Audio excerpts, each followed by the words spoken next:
Hi friends, मैं ताहिर मंसूरी आपका अपने YouTube चैनल ज्ञान क्लासेस में एक बार फिर से स्वागत करता हूं। आज हम अपनी सीरीज को आगे बढ़ाते हुए कक्षा 12वीं विषय लेखा शास्त्र में साझेदार का प्रवेश, पिछले वीडियो में हमने साझेदारी के प्रवेश के अंतर्गत त्याग और प्राप्ति अनुपात निकालना बताए थे। आज हम अपने वीडियो में पुनर्मूल्यांकन खाता कैसे बनाया जाएगा उसे बताएंगे और एक बहुत ज़्यादा इम्पोर्टेंट सवाल लेंगे जो परीक्षा की दृष्टि से बहुत महत्वपूर्ण होगा। तो आइए शुरू करते हैं।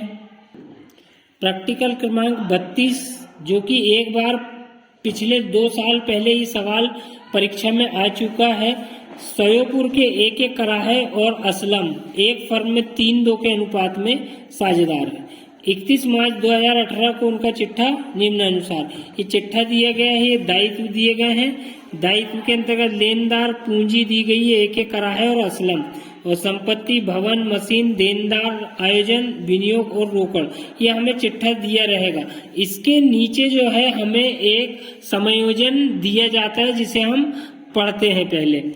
तो यहाँ पर जो समायोजन दिया गया है कि उन्होंने 1 अप्रैल 2018 से श्री पिछोड़े को निम्न शर्तों पर साझेदारी में प्रवेश दिया। तो यहाँ प्रवेश दिया का आशय यही है कि साझेदार का प्रवेश का सवाल ये है। श्री पिछोड़े को लाभ का 1/3 भाग दिया जाएगा। वह पूंजी के 12,000 रुपये तथा ख्याति के 9,600 रुपये लाएगा। भवन का मूल्य, अब यहाँ से जो एंट्री आएगी वो पुनर्मूल्यांकन खाते में लिखी जाएगी। जो ये पूंजी जो नया साझेदार लेकर आएगा वो पूंजी खाते में लिखा जाएगा, और जो वो ख्याति लेकर आएगा नया साझेदार वो भी आपका पूंजी खाते में ही बांटा जाएगा। अब यहाँ भवन का मूल्य 30,000 रुपये और मशीनरी का मूल्य 8,000 रुपये रखा जाएगा। डूबत ऋण आयोजन 2,000 से कम कर दिया जाएगा। विनियोग का बाजार मूल्य 6,500 रुपये था जो कराहे द्वारा ले लिए गए। उक्त विवरण से पुनर्मूल्यांकन खाता एवं पूंजी खाता तैयार कीजिए। तो इस सवाल में हम पुनर्मूल्यांकन खाता सबसे पहले बना के देखेंगे कि पुनर्मूल्यांकन खाता कैसे बनाया जाता है। तो प्रश्न क्रमांक 32, पुनर्मूल्यांकन खाता विवरण राशि 4 कॉलम होते हैं। तो पुनर्मूल्यांकन खाते के अंतर्गत जो संपत्तियों में कमी होती है वो हमारी डेबिट पक्ष की ओर होती है, और संपत्ति में जो वृद्धि होती, यदि संपत्तियों में जो भी वृद्धि होती है तो वो हमें क्रेडिट पक्ष की ओर लिखनी होती है। ये सबसे पहला नियम है पुनर्मूल्यांकन खाते का। पुनर्मूल्यांकन खाता बनाना आसान होता है, लेकिन आपको उसकी मेथड पूरी तरह से पता हो। सूत्र याद हो कि संपत्ति में जो भी कमी आएगी वो आपकी डेबिट में आएगी, और संपत्ति में जो भी वृद्धि होगी, जैसे कोई संपत्ति मान लो 100 रुपए की थी, संपत्ति 100 रुपए की थी और बाद में उसका मूल्य 110 रुपए हो जाता है, तो यहाँ पर 10 रुपए जो वृद्धि हुई है वो वृद्धि हमारी क्रेडिट पक्ष में आएगी। इसी प्रकार से यदि कोई संपत्ति हमारी चिट्ठे में जो दिया रहता है वो पुरानी रहती, वो 100 रुपए की थी और 90 रुपए उसका मूल्य बाद में हो जाता है, तो जो 10 रुपए की कमी आई है वो हमारी कमी जो है वो पुनर्मूल्यांकन खाते के डेबिट पक्ष में आएगी। इस तरह से हमें इसका नॉलेज होना चाहिए। इसके बाद दायित्वों का अपोजिट रहता है। जो भी दायित्व मतलब होता है कर्ज। यदि इस साझेदारी फर्म के ऊपर यदि कोई कर्ज रहता है तो दायित्वों में जो वृद्धि होगी वो हमारी डेबिट में होती है, और दायित्वों में कमी जो है वो हमारी क्रेडिट होती है। दोनों अपोजिट होता है। तो इस प्रकार से एक को याद रखेंगे तो दूसरा अपने आप याद हो जाएगा। तो आइए शुरू करते हैं। समायोजन जो रहता है वो 1 अप्रैल 2018 का दिया गया है। मतलब भवन का मूल्य बाद में 30,000 रुपये हो गया, मशीनरी का मूल्य बाद में 8,000 रखा गया, जबकि उसके पहले चिट्ठे में जो है, चिट्ठे में भवन का मूल्य 20,000 रुपये दिया गया है और मशीनरी का मूल्य 9,000 रुपये। मतलब पहले भवन का मूल्य 20,000 था और बाद में भवन का मूल्य 30,000 हो गया, अर्थात वृद्धि। तो मैंने आपको बताया हूं कि जो भी वृद्धि होगी उसकी गणना इसमें की जाएगी क्रेडिट पक्ष में। तो भवन लिखेंगे हम बाद में 30,000 का हो गया है और पहले 20,000 का था। तो इस प्रकार से जो एक्चुअल में जो वृद्धि हुई है वो 10,000 रुपये हमें क्रेडिट पक्ष में लिखनी होगी। इसके बाद मशीनरी पहले 9,000 की थी, तो मशीन जो थी हमें मालूम है कि मशीन पहले 9,000 की थी, बाद में 8,000 रुपये की हो गई है। तो 1,000 की जो कमी आई है वो डेबिट पक्ष में आएगी। उसके बाद डूबत ऋण आयोजन 2,000 से कम कर दिए जाए। यहाँ पर जो है पुस्तक में बता दूं कि आयोजन जो है ये मोस्ट IMP वाली मद है जो कि प्रविष्टि है, क्योंकि ये प्रविष्टि दोनों तरफ आ सकती है। शर्त ये है कि इसका हमें ज्ञान जरूरी है कि कहाँ किस साइड आएगी। तो यहाँ पर आयोजन जो है, पहले आयोजन का मतलब ये होता है कि हमारे जो देनदार है, देनदार संपत्ति होती है, तो हमारे जो देनदार है वो 45,000 के, उसमें से 8,000 लोग हमें इसका पैसा नहीं देंगे। तो क्या है, 8,000 रुपये हमारे आयोजन मतलब डूबत ऋण के उसमें लिख दिए जाते हैं। और उसी प्रकार से यहाँ पर बोला गया है कि डूबत ऋण का आयोजन 2,000 से कम कर दिया जाए।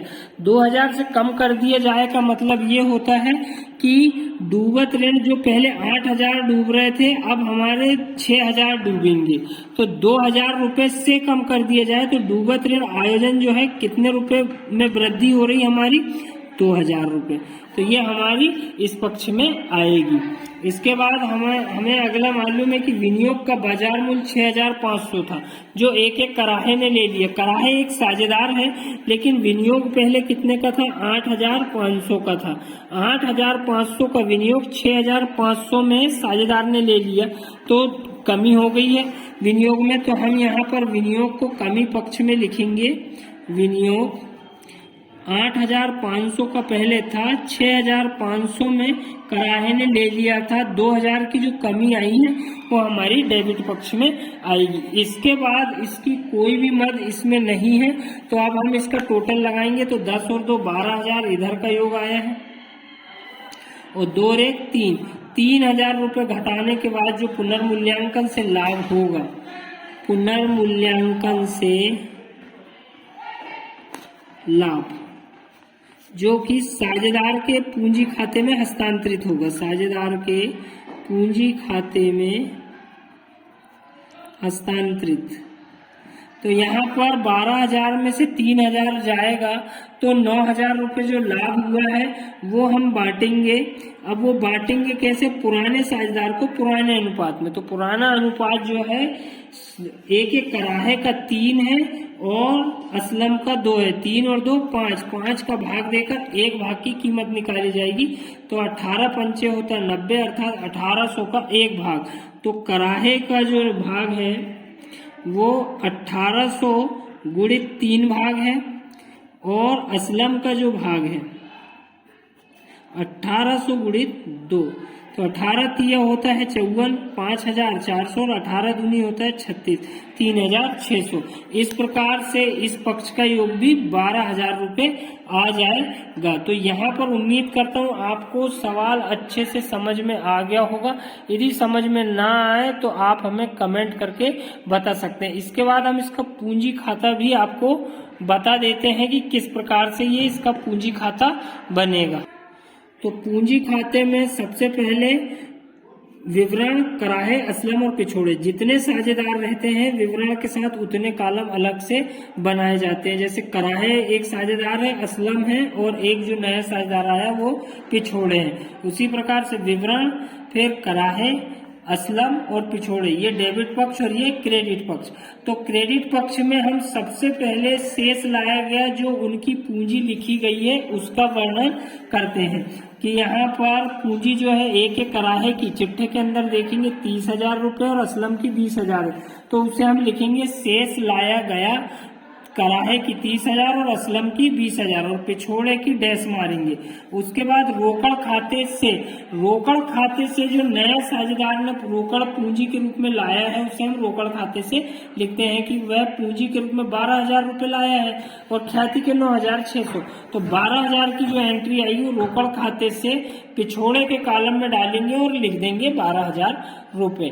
उसके बाद हम पुनर्मूल्यांकन, जो हमने लाभ निकाला है इसमें 5,400 रुपये का कराहे को हुआ है और 3,600 रुपये असलम को हुआ है। ये लाभ जो है ये क्रेडिट पक्ष में और चला जाएगा, क्योंकि लाभ हुआ है तो उनके क्रेडिट पूंजी खाते में क्रेडिट किया जाता है।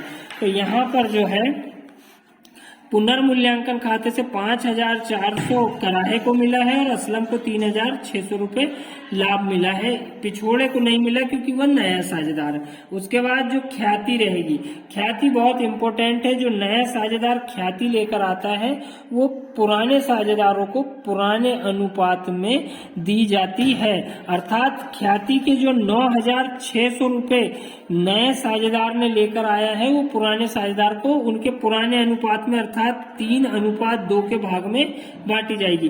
तो 9,600 में 5 का भाग देंगे तो एक भाग की कीमत आएगी 1,920 रुपये। 1,920 का गुणा 3 में करेंगे क्योंकि कराहे का जो भाग है वो 3 है और असलम का जो भाग है 1,920 गुणित 2 अर्थात 3,840 रुपये असलम के और 5,760 जो है वो कराहे के आएंगे। तो ख्याति जो है वो असलम कराहे को मिलेगी और असलम को मिलेगी नए साझेदार द्वारा जो लाई जाती है ख्याति।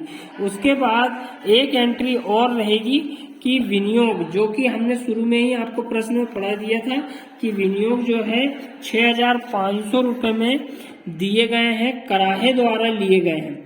कराहे ने लिया है, कराहे एक साझेदार है। तो यदि कोई साझेदार कोई संपत्ति खरीदता है तो वो संपत्ति उसके नाम से ये डेबिट पक्ष में लिखी जाती। तो विनियोग लिखेंगे और कराहे ने लिया तो कराहे के खाते में 6,500 रुपये डाल दिया जाएगा। उसके बाद अन्य किसी साझेदार ने कुछ नहीं खरीदा तो वो डैश हो जाएगी। इसके बाद हम यहाँ पर टोटल मारेंगे तो यहाँ का जो योग आएगा वो 41,160 आएगा। इधर इसका योग लगाएंगे 27,460 आएगा और इसका योग लगाएंगे तो 12,000 आएगा। अब यहाँ पर 41,160 में से जो विनियोग खरीदा गया है 6,500 रुपये हम घटा देंगे। तो यहाँ पर जो शेष बचेगा वो क्या लिखा जाएगा, शेष ले गया। शेष ले गया के अंतर्गत जो राशि आएगी वो आएगी 34,660 और इनका तो कोई है ही नहीं है तो इधर साइड की कोई मद है नहीं तो 27,440 और इसकी जो मद है पिछोड़े की वो 12,000 हो जाएगी। इस प्रकार से यहाँ पर टोटल जो हो जाएगा 41,160 दोनों तरफ का योग सेम आ जाएगा 27,440 और 12,000। तो यहाँ हमारा ये सवाल भी कंप्लीट होता है वित्त पूंजी खाता। तो यहाँ पर उम्मीद करता हूँ आपको वीडियो पसंद आया होगा। आप हमारे चैनल के साथ जुड़ जाइए क्योंकि हम यहाँ पर आपको अब पूरे महत्वपूर्ण सवालों को ही समझाएंगे। मिलते हैं नेक्स्ट वीडियो में, तब तक के लिए धन्यवाद।